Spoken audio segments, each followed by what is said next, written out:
ಮೈಸೂರು ದಸರಾ ಉದ್ಘಾಟನೆಗೆ ಬಾನು ಮುಸ್ತಕ್ ರವರ ಆಹ್ವಾನ ವಿರೋಧಿಸಿ ಹಿಂದೂ ರಾಷ್ಟ್ರ ಸಮನ್ವಯ ಸಮಿತಿ ಕಲಬುರಗಿ ವತಿಯಿಂದ ಜಿಲ್ಲಾಧಿಕಾರಿಗಳ ಮುಖಾಂತರ ಸರ್ಕಾರಕ್ಕೆ ಮನವಿ ಪತ್ರ ಸಲ್ಲಿಸಿದ್ದಾರೆ.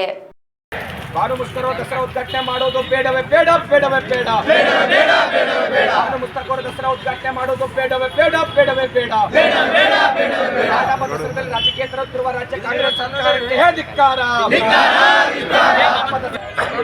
भारत माता की बोलो, भारत माता की जय श्री राम, जय श्री राम, जय श्री राम, जय श्री राम, गंगा माता की ಕಲಬುರಗಿಯಲ್ಲಿ ಹಿಂದೂ ರಾಷ್ಟ್ರ ಸಮನ್ವಯ ಸಮಿತಿಗಳ ನೇತೃತ್ವದಲ್ಲಿ ಎಲ್ಲ ಸಂಘಟನೆಗಳ ಹಿಂದೂ ಪರ ಸಂಘಟನೆಗಳ ನೇತೃತ್ವದಲ್ಲಿ ಈ ಒಂದು ಪ್ರತಿಭಟನೆ ಹಮ್ಮಿಕೊಂಡಿದ್ದೀವಿ. ಯಾಕಪ್ಪ ಅಂದರೆ ಇವತ್ತಿನ ದಿವಸ ಏನು ನಮ್ಮ ಹಿಂದೂ ಧರ್ಮದ ಭಾವೈಕ್ಯತೆ ಸಾರುವಂಥ ಅತಿ ದೊಡ್ಡ ಹಬ್ಬ ಅಂದರೆ ದಸರಾ ಹಬ್ಬ ಅಂತೇಳಿ ನಾವು ಇವತ್ತಿನ ಪಾವಿತ್ರ್ಯ ಹಬ್ಬ ದಸರಾ ಹಬ್ಬ. ಇವತ್ತಿನ ದಿವಸ ರಾಜ್ಯ ಸರ್ಕಾರ ಏನು ಮೈಸೂರಿನಲ್ಲಿ ನಡೆಯುವಂಥ ಚಾಮುಂಡೇಶ್ವರಿಯ ಭವ್ಯ ಮೂರ್ತಿ ಮೆರವಣಿಗೆಯಲ್ಲಿ ಅದು ಯಾವ ರೀತಿಯಪ್ಪ ಅಂದರೆ ಇವತ್ತಿನ ದಿವಸ ಅವರು ಬಾನು ಮುಸ್ತಕ್ ಅವರು ಇವತ್ತಿನ ದಿವಸ ಪ್ರಶಸ್ತಿ ಪಡೆದಾರ. ಅದು ಎಲ್ಲರಿಗೂ ಖುಷಿಯಾದ ವಿಷಯ, ಇಡೀ ಕನ್ನಡಿಗರು ಕೂಡ ಹೆಮ್ಮೆ ಪಡುವಂಥ ವಿಷಯ.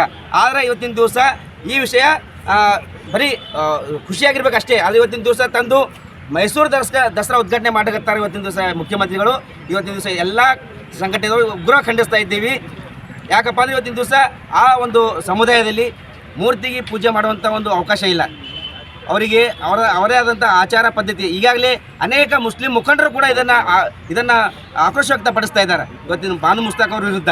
ಅದಕ್ಕೆ ಇವತ್ತಿನ ದಿವಸ ಮಾನ್ಯ ಮುಖ್ಯಮಂತ್ರಿಗಳು ತಕ್ಷಣ ಮೈಸೂರು ದಸರಾ ಉದ್ಘಾಟನೆ ಅವರನ್ನು ಕೈ ಬಿಡಬೇಕು. ಇಲ್ಲದೆ ಹೋದರೆ ಇಡೀ ನಮ್ಮ ಕರ್ನಾಟಕದಲ್ಲಿ ಎಲ್ಲ ಕನ್ನಡ ಹಿಂದೂ ಪರ ಸಂಘಟನೆಗಳ ಸೇರಿಕೊಂಡು ಮುಂದಿನ ದಿನಗಳಲ್ಲಿ ಮೈಸೂರು ಚಲುವಂಥ ಒಂದು ಚಳವಳಿ ಮಾಡಬೇಕಾಗ್ತದೆ.